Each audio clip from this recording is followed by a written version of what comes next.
तर दुसरीकडे कपिल पाटलांचा भिवंडीमध्ये दंगल घडवण्याचा डाव असल्याचा खळबळजनक आरोप सुरेश म्हात्रे यांनी केला। भिवंडीमध्ये आज सकल हिंदू समाजाच्या वतीनं संत संमेलन आणि हिंदू धर्मसभेचं आयोजन करण्यात आलेलं होतं। या सभेमध्ये तेलंगणा येथील आमदार टी राजा सिंह यांची प्रमुख उपस्थिती होती। मात्र खासदारांनी या सभेला कडाडून विरोध केलाय। तर दंगली घडवण्याचं पाप आम्ही करत नाही, यापुढे खोटे आरोप सहन करणार नाही असा थेट इशारा कपिल पाटील यांनी दिलाय। कपिल पाटील फाउंडेशननी 10 वर्षात आपण पत्रकार बंधू आहात अशा प्रकारचा कधी कार्यक्रम आयोजित केला? पडल्यानंतर हा कार्यक्रम का?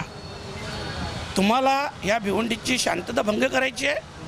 तुम्हाला भिवंडीत दंगली घडवायची आहेत? नक्की कपिल पाटीलला काय करायचं आहे? आता लोकांनी तुम्हाला तुमची जागा दाखवलेली आहे। आता कमीत कमी अशा प्रकारच्या जातीय दंगली घडवण्याचा किंवा लोकांमध्ये तेढ निर्माण करण्याचा प्रयत्न करू नका। भिवंडी शहरातला कुठलाही मुस्लिम बांधव माझ्या बाबतीत असं वक्तव्य करू शकत नाही की कपिल पाटील दंगली भडकवण्याचं काम करतात। उद्धव साहेब निश्चित याची दखल घेतील। अशा प्रकारचं वक्तव्य त्यांनी सांगितलं की मी टी राजा यांची सभा होऊन देणार नाही, माझा विरोध आहे।